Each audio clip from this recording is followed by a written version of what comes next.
الحمد لله رب العالمين والعاقبة للمتقين والصلاة والسلام على سيد الأنبياء والمرسلين وسائر النبيين وآل كل اما بعد جی نیت اور اخلاص کا باب جو ہے وہ ختم ہو گیا ہے۔ دوسرا باب ایمان اور اسلام اور ایمان کے شعبے اور ایمان کی شرائط وغیرہ وغیرہ، اس کے متعلق کچھ احادیث مبارکہ کا تذکرہ ہوگا۔ حضرت عمر بن خطاب رضی اللہ تعالی عنہ راوی ہیں کہ ایک دن صحابہ کرام کی مجلس لگی ہوئی تھی، نبی پاک صلی اللہ تعالی علیہ وسلم بھی تشریف فرما تھے۔ ایک اجنبی بندہ نبی پاک صلی اللہ تعالی علیہ وسلم کے سامنے آ کر بیٹھ گیا۔ آپ صلی اللہ علیہ وسلم کے سامنے دو زانوں ہو کر بیٹھ گیا اور اپنی رانوں کے اوپر اپنے ہاتھ بھی رکھ لیے۔ ایک روایت میں ہے نبی پاک صلی اللہ علیہ وسلم کی رانوں پر ہاتھ رکھ کے سامنے بیٹھ گیا، اور وہ آنے والا اس کا سفید لباس تھا اور سیاہ بال تھے، اور اس کے اوپر کوئی سفر کی کوئی علامت اور اثر بھی نہیں تھا کہ یہ کوئی بندہ بحر سے آیا ہو۔ صحابہ اکرام کہتے ہیں کہ کوئی اس کے اوپر کوئی ایسے اس قسم کے کوئی اثرات نہیں تھے کہ یہ کوئی مسافر بندہ ہو، اور وہ تھا بھی ایسا کہ ہم اس کو جانتے بھی نہیں، یعنی آیا بھی پہلی دفعہ اور اس کے اوپر کوئی سفر والی علامات اور اثرات بھی کوئی گرد و غبار وغیرہ نہیں تھی، بالکل ایسے صاف شفاف سامنے آ کر بیٹھ گیا، اور نبی پاک صلی اللہ تعالی علیہ وسلم سے کہنے لگا، یا محمد، اے محمد، اخبرنی عن الاسلام۔ آپ اس حدیث کو کہتے ہیں حدیث جبرائیل، حدیث جبرائیل۔ کہتے ہیں یا محمد، اے محمد، اخبرنی عن الاسلام، مجھے اسلام کے بارے میں بتائیے۔ آپ صلی اللہ علیہ وسلم سے سوال کرتا ہے کہ مجھے اسلام کے بارے میں بتلائیے کہ اسلام کیا ہے۔ تو آپ صلی اللہ تعالی علیہ وسلم نے فرمایا کہ لا الہ الا اللہ وان محمد رسول اللہ، کلمہ شہادتین کی کیا کرنا؟ گواہی دینا، یعنی اللہ تعالیٰ کے علاوہ کوئی معبود نہیں اور میں اللہ تعالیٰ کا کیا ہوں؟ رسول۔ اور نماز ادا کرنا، زکوٰۃ ادا کرنا اور حج ادا کرنا، یہ کیا ہے؟ اسلام۔ شہادتین کی گواہی دینا، نماز ادا کرنا، زکوٰۃ ادا کرنا اور حج ادا کرنا، یہ کیا ہے؟ اسلام۔ پھر کہنے لگا کہ اخبرنی عن الایمان، ایمان کیا ہے؟ ایمان کے بارے میں بتائیے۔ آپ صلی اللہ تعالیٰ علیہ وسلم نے فرمایا کہ ایمان یہ ہے کہ اللہ تعالیٰ پر ایمان لانا، اللہ تعالیٰ کے انبیاء اور رسول پر ایمان لانا، فرشتوں پر ایمان لانا اور کتب پر ایمان لانا، آخرت پر ایمان لانا، خیر اور شر والی تقدیر پر ایمان لانا، یہ ایمان ہے۔ پھر کہنے لگا اخبرنی عن الاحسان، یا رسول اللہ صلی اللہ علیہ وسلم ہمیں خبر دیجیے کہ احسان کیا ہے، احسان کس چیز کا نام ہے؟ تو آپ صلی اللہ علیہ وسلم نے فرمایا ان تعبد اللہ کأنک تراہ فإن لم تکن تراہ فإنہ یراک، کہ تو عبادت اپنے رب کی اس طرح کر کہ تو خود اللہ تعالیٰ کو دیکھ رہا ہے۔ فإن لم تکن تراہ فإنہ یراک، اگر تو نہیں دیکھ رہا تو وہ تو دیکھ رہا ہے۔ یہ کیا ہے؟ احسان۔ وہ سوال بھی پوچھتا اور پھر کہتا صدقتا، آپ نے سچ کہا۔ سوال بھی پوچھتا تھا، تصدیق و تائید بھی کرتا تھا۔ پھر اس نے پوچھا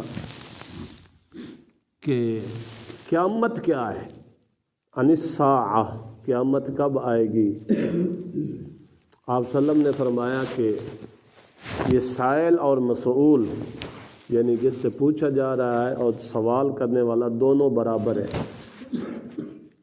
مل مسئول عنہا عن السائل، یعنی سائل اور مسئول دونوں اس میں کیا ہے، برابر ہیں، یعنی اس کا وقت کا جو تعین ہے وہ مجھے اور آپ کا جو علم ہے وہ کیا ہے، برابر ہے۔ پھر اس نے کہا کہ چلو قیامت کا جو وقت متعین ہے وہ نہیں پتہ، اس کی کچھ علامات اور نشانیاں بیان کر دیجیے۔ تو آپ صلی اللہ علیہ وسلم نے فرمایا کہ ان تلد الامۃ ربتہا، کہ لونڈی کیا جنے گی، بادشاہ، آقا، سردار۔ اس کی ایک علامت یہ ہے قیامت کی۔ دوسری علامت نبی پاک صلی اللہ علیہ وسلم نے ذکر کی کہ سر سے ننگے، پاؤں سے ننگے، یعنی جوتیاں نہیں ہوگی، اور بکریوں کے چرواہے وہ بڑے بڑے محلات اور مکانات بنائیں گے اور ایک دوسرے پر فخر کریں گے۔ یہ کیا ہے، قرب قیامت کی علامات اور نشانیاں۔ پھر وہ جو ہے سوال کرنے کے بعد چلا گیا۔ کچھ مدت بعد حضرت عمر سے نبی پاک صلی اللہ علیہ وسلم نے پوچھا تھا کہ آپ نے اس بندے کو پہچانا تھا کہ وہ کون تھا؟ تو حضرت عمر نے فرمایا کہ اللہ عالم و رسولہ، اللہ اور اللہ تعالیٰ کا رسول ہی بہتر جانتے ہیں۔ تو حضرت نبی پاک صلی اللہ علیہ وسلم نے فرمایا کہ وہ جبرائیل امین تھا۔ وہ کیا تھا؟ جبرائیل امین، انسانی شکل میں آیا تھا، اور تمہیں کیا ہے، ایمان اور اسلام اور دین کی سکھلانے آیا تھا۔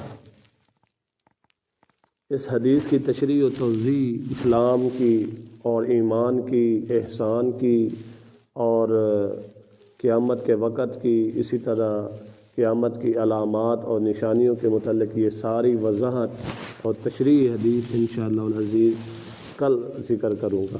اللہ تعالیٰ عمل کرنے کی توفیق عطا فرمائے۔ حدیث جبرائیل،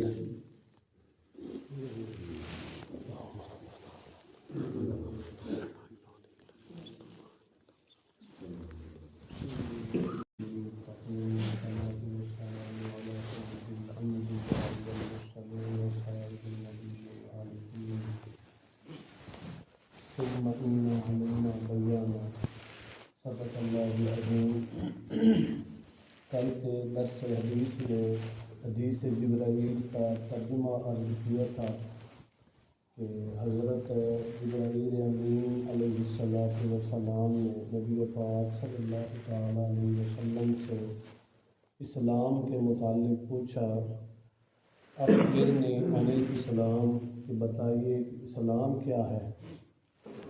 تو آپ صلی اللہ تعالیٰ علیہ وسلم نے فرمایا کہ کلمہ شہادتین کی گواہی دینا اللہ تعالیٰ کے علاوہ کوئی الہ نہیں، اور میں اللہ تعالیٰ کا رسول ہوں، اور نماز ادا کرنا، زکوٰۃ ادا کرنا، حج بیت اللہ کرنا اور رمضان کے روزے رکھنا، یہ کیا تھے؟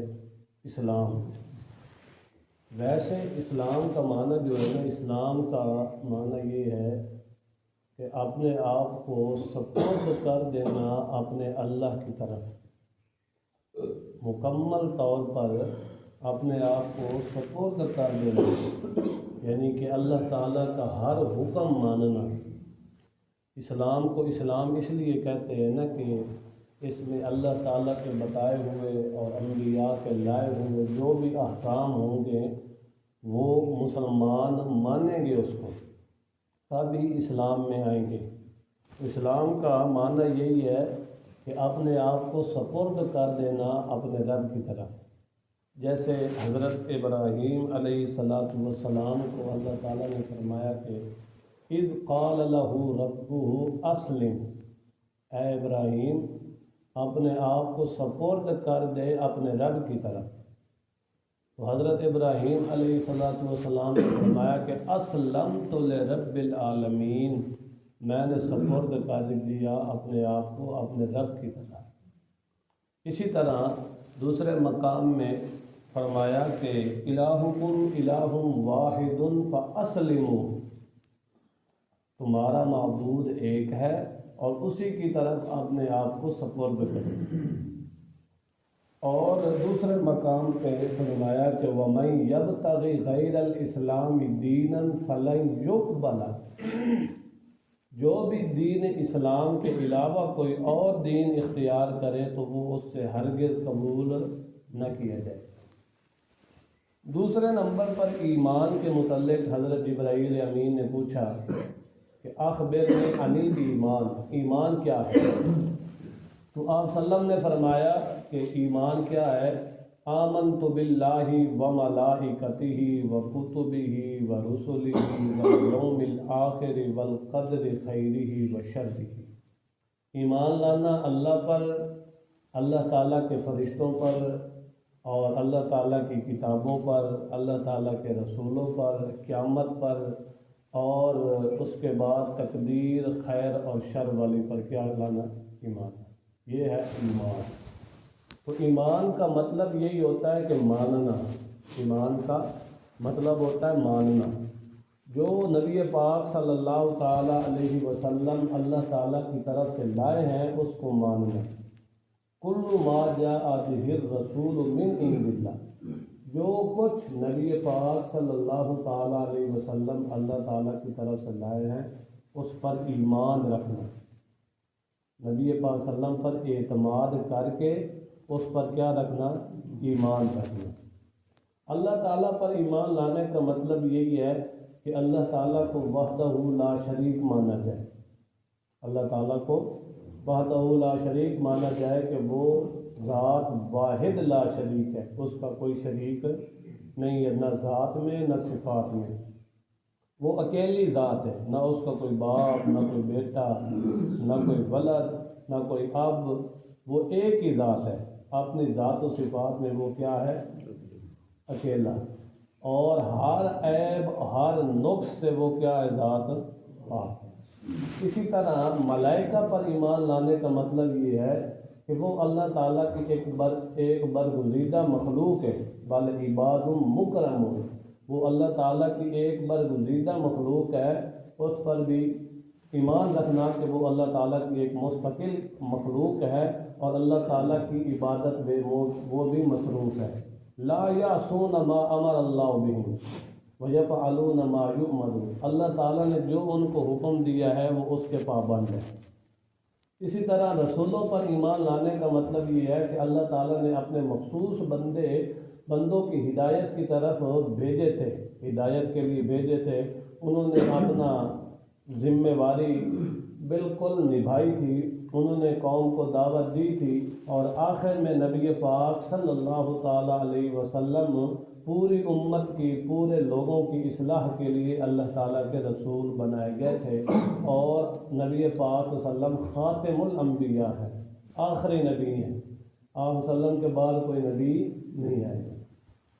اس کے بعد کتابوں پر ایمان لانے کا مطلب یہ ہے کہ اللہ تعالیٰ نے جو کتابیں اپنی قوم کے لیے پیغمبروں پر اتاری تھی وہ بھی برحق ہے، وہ بھی برحق ہے، اب وہ منسوخ ہو چکی ہیں، پہلی کتب جو تھی وہ منسوخ ہو چکی ہیں، اور آخری کتاب جو ہے وہ کتاب اللہ قرآن مقدس ہے، ساری کتابوں کی ناسخ ہے، ساری کتابوں کی مصدق ہے، ساری کتابوں کی مہیمن کتاب ہے، ساری کتابوں کی تصدیق کرنے والی کتاب ہے، جو بھی ان کتابوں میں مضامین تھے ان کی یہ کیا ہے؟ کتاب تصدیق کرنے والی ہے۔ تو اس کتاب پر بھی اور باقی کتب پر بھی کیا لانا؟ ایمان لانا، اور آخرت کے دن پر بھی ایمان لانا۔ یہ سارا نظام، جو سارے مذاہب، یہ دین اسلام، ساری چیزیں آخرت پر کیا ہے؟ آخرت پر ہے. اگر آخرت کا یقین نہ ہو، آخرت کا بندہ قائل نہ ہو، تو پھر یہ اعمال، یہ نمازیں، یہ روزے، یہ ایمان، اس کو کوئی فائدہ ہی نہیں ہے. آخرت کا یقین ہوگا تو تب ہی یہ ایمان بھی لائے گا، یہ اعمال بھی بجا لائے گا کہ ایک دن ہمیں اس کی سزا ملے گی، اس کی جزا ملے گی، یہ ہوگا، یہ ہوگا. آخرت پر مکمل طور پر کیا رکھنا؟ یقین رکھنا، ایمان رکھنا. اس کے بعد بری اور جو خیر والی تقدیر ہے اس پر بھی ایمان رکھنا. کیا رکھنا؟ ایمان رکھنا کہ یہ اللہ تعالیٰ کی طرف سے، کیا شر والی تقدیر ہے یا خیر والی تقدیر ہے، یہ اللہ تعالیٰ کی طرف سے ہے. یہ نہیں ہے کہ یہ نظام خود بخود چل رہا ہے. یہ جو تقدیریں ہیں یہ بری ہیں، یہ شر والی ہیں، یہ کدھر سے ہے؟ اللہ تعالیٰ کی مشیت اور رضا کے، اللہ تعالیٰ کے حکم سے یہ چل رہا ہے نظام. یہ کیا ہوا؟ ایمان کی تشریح. اس کے بعد احسان، تھوڑا لمبا ہو جائے گا، آج ہی مکمل کر دیتے ہیں. احسان، حضرت جبرائیل امین نے پوچھا تھا کہ احسان کیا ہے؟ تو آپ صلی اللہ علیہ وسلم نے فرمایا کہ ان تعبد اللہ کأنک تراہ فإن لم تکن تراہ فإنہ یراک، کہ اللہ تعالیٰ کی اس طرح عبادت کر کہ تو اللہ تعالیٰ کو دیکھ رہا ہے. اگر تو نہیں دیکھ رہا تو وہ تو تجھے دیکھ رہا ہے. یہ کیا تھا؟ احسان. یہ عموماً یہ جو ہے نا بند کرتے ہیں نماز کے ساتھ، اللہ تعالیٰ کی عبادت ایسے کر کے اللہ تجھے دیکھ رہا ہے. اور اگر تو نہیں دیکھ رہا، یہ تصور نہیں کر سکتا تو اللہ تو تجھے دیکھ رہا ہے. یہ صرف نماز کے ساتھ پابند نہیں ہے، اسی کے ساتھ بلکہ بالکل ہی جتنے بھی اعمال ہیں، جتنے بھی عقائد و نظریات ہیں، دین کا ایک ایک لمحہ اور زندگی کا ایک ایک لمحہ وہ گزرے تو ایسے گزرے کہ اللہ تعالیٰ مجھے دیکھ رہا ہے. دوسری حدیث میں ان تخشا، اللہ تعالیٰ سے ایسے ڈر کہ اللہ تعالیٰ مجھے دیکھ رہا ہے. تیسری حدیث میں ان تعمل للہ، کہ اللہ تعالیٰ کے لیے عمل کر کے اللہ مجھے دیکھ رہا ہے. مطلب کیا ہے کہ پوری زندگی ایسے گزار کہ اللہ تعالیٰ مجھے دیکھ رہا ہے.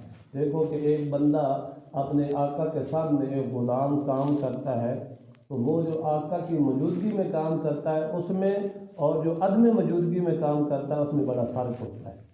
اسی طرح جب بندہ استحضار رکھے گا کہ اللہ تعالیٰ مجھے دیکھ رہا ہے تو اس کا زندگی کا ایک ایک لمحہ وہ اللہ تعالیٰ کی رضا کے لیے گزرے گا.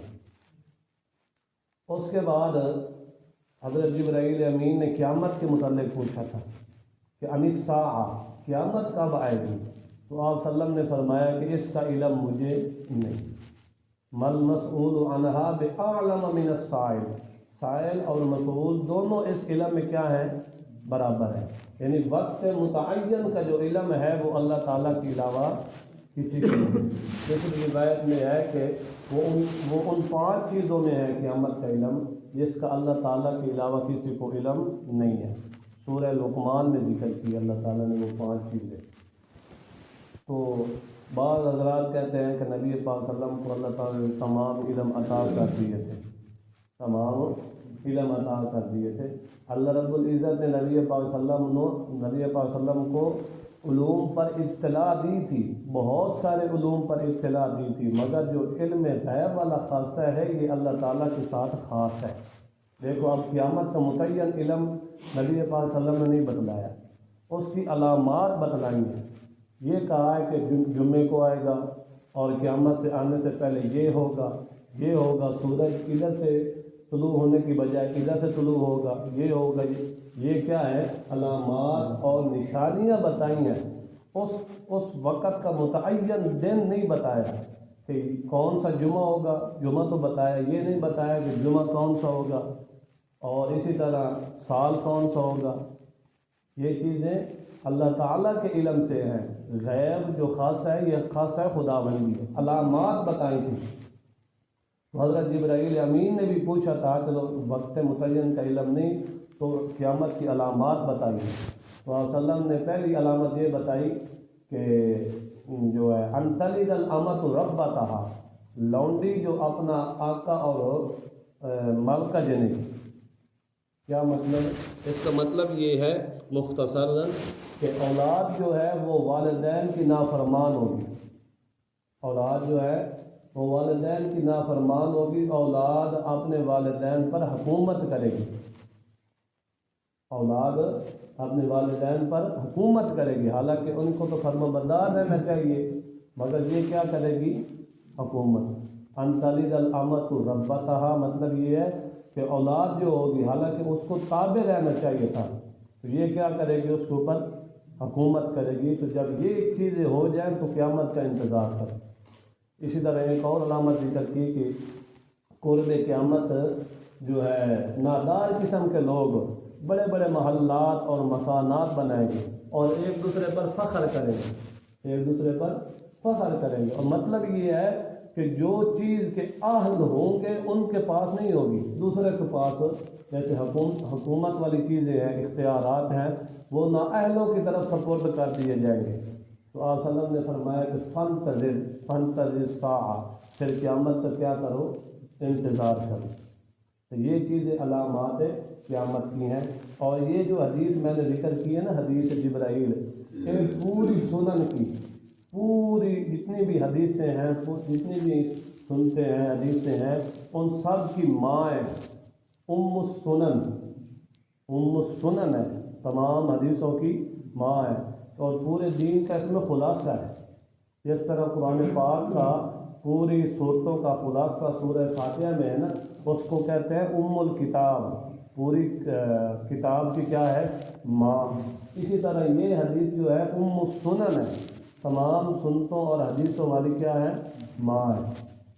اور دیکھو نا کہ جبرائیل، یہ بھی آیا ہے کہ یہ حدیث جو ہے نا، جبرائیل امین نبی پاک صلی اللہ علیہ وسلم کی آخری ایام میں آئے تھے، جب 23 سال کا عرصہ گزر گیا تھا نا، نبی پاک صلی اللہ علیہ وسلم کو تعلیم اور واعظ کرتے ہوئے آخری ایام میں آئے تھے، اور نبی پاک صلی اللہ علیہ وسلم نے فرمایا کہ یہ تمہیں دین کی تعلیم دینے کے لیے آئے تھے حضرت جبرائیل امین۔ اس کے پوری 23 سال کی زندگی میں جو دین بیان ہوا، جو احکام بیان ہوئے، اس کا خلاصہ بیان کیا۔ یہ اس حدیث میں پورے دین کا خلاصہ بیان کیا گیا۔ میں نے بھی مختصر آپ کے سامنے اپنے ناقص علم کے مطابق عرض کر دی ہے۔ اللہ تعالیٰ عمل کرنے کی توفیق عطا فرمائے۔ وآخر دعوانا ان الحمد للہ۔